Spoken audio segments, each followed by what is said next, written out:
ಪ್ರಿಯರೇ, ದೇವರು ಒಳ್ಳೆಯವರು, ಒಳ್ಳೆಯದನ್ನೇ ಮಾಡುವವರಾಗಿದ್ದಾರೆ. ಯೆಶಾಯ ಪತ್ರಿಕೆ 53ನೇ ಅಧ್ಯಾಯ 5 ನಾವು ನೋಡುವುದಾದರೆ, ನಮ್ಮ ದ್ರೋಹಗಳ ದೆಸೆಯಿಂದ ಅವನಿಗೆ ಗಾಯವಾಯಿತು, ನಮ್ಮ ಅಪರಾಧಗಳ ನಿಮಿತ್ತ ಅವನು ಜಜ್ಜಲ್ಪಟ್ಟನು, ನಮಗೆ ಸುಕ್ಷೇಮವನ್ನುಂಟು ಮಾಡುವ ದಂಡನೆಯನ್ನು ಅವನು ಅನುಭವಿಸಿದನು, ಅವನ ಬಾಸುಂಡೆಗಳಿಂದ ನಮಗೆ ಗುಣವಾಯಿತು. ನಾವೆಲ್ಲರೂ ಕುರಿಗಳಂತೆ ದಾರಿ ತಪ್ಪಿ ತೊಳಲುತ್ತಿದ್ದೆವು, ಪ್ರತಿಯೊಬ್ಬನು ತನ್ನ ತನ್ನ ದಾರಿಯಲ್ಲಿ ಹಿಡಿಯುತ್ತಿದ್ದನು, ನಮ್ಮೆಲ್ಲರ ದೋಷಫಲವನ್ನು ಯೆಹೋವನ ಮೇಲೆ ಹಾಕಿದನು ಎಂಬುದಾಗಿ ನಾವು ನೋಡುತ್ತೇವೆ. ಪ್ರಿಯರೇ, 53ನೇ ಅಧ್ಯಾಯ ಯೆಶಾಯ ಪತ್ರಿಕೆ ಅತ್ಯಂತ ಮಹತ್ವಪೂರ್ಣವಾದಂಥದ್ದು. ಯಾಕೆ ಅತ್ಯಂತ ಮಹತ್ವಪೂರ್ಣವಾದಂಥದ್ದು ಅನ್ನುವುದನ್ನು ನಾವು ನೋಡುವುದಾದರೆ, ಇತಿಹಾಸಕಾರರು ಹೇಳ್ತಾರೆ, ಯೆಹೋವನ ಸೇವಕನ ಶ್ರಮೆಯನ್ನು, ಆತನ ಪ್ರಾಣ ತ್ಯಾಗವನ್ನು ಮತ್ತು ಅದರ ಪ್ರತಿಫಲವನ್ನು ವಿವರಿಸುವಂತಹ ಒಂದು ಅಧ್ಯಾಯ ಯೆಶಾಯ 53ನೇ ಅಧ್ಯಾಯ.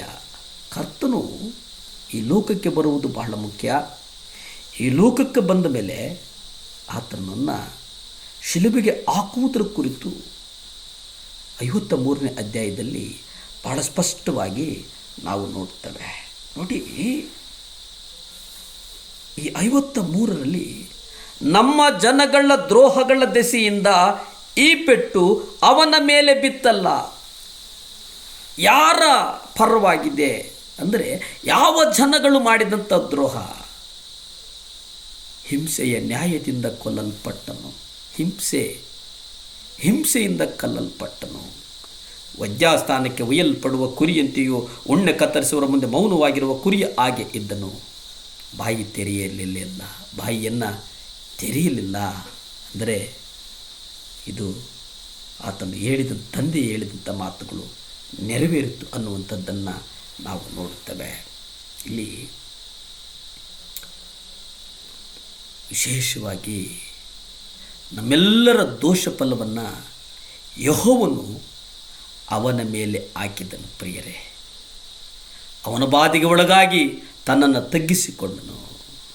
ಅವನು ಯಾವ ಅನ್ಯಾಯವನ್ನು ಮಾಡದಿದ್ದರೂ, ಅವನ ಬಾಯಲ್ಲಿ ಯಾವ ವಂಚನೆಯೂ ಇಲ್ಲದಿದ್ದರೂ, ಅವನು ಸತ್ತಾಗ ದುಷ್ಟರ ಮುಂದೆ ಪುಷ್ಟರ ನಡುವೆ ಅವನನ್ನು ಹೂಣಿಟ್ಟರು. ಅವನನ್ನು ಜಜ್ಜುವುದು ಯೆಹೋವನ ಸಂಕಲ್ಪವಾಗಿತ್ತು.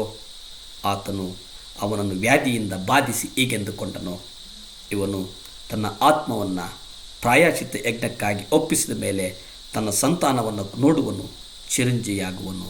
ಪ್ರಿಯರೇ, ಯೆಹೋವನು ನಮಗಾಗಿ ಕಲ್ವರಿ ಶಿಲುಬೆ ಮೇಲೆ ಮೌನವಾಗಿ ಕುರಿಯ ಹಾಗೆ ತನ್ನನ್ನು ತಾನು ಒಪ್ಪಿಸಿಕೊಟ್ಟನು. ಅವನ ರಕ್ತ ಈ ಭೂಮಿಗೆ ಬಿದ್ದು ಈ ಭೂಮಿ ಪಾವನವಾಯಿತಂತೆ.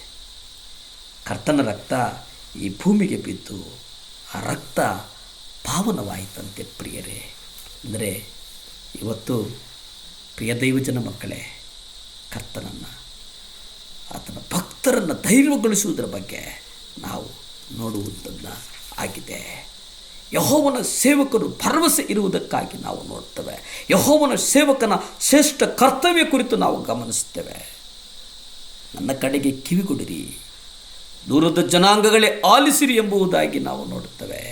ನಾನು ಗರ್ಭದಲ್ಲಿದ್ದಾಗಲೇ ಯೆಹೋವನು ನನ್ನನ್ನು ಕರೆದನು, ತಾಯಿಯ ಉದರದಿಂದಲೇ ನನ್ನ ಹೆಸರನ್ನು ಹೇಳುತ್ತಿದ್ದಾನೆ.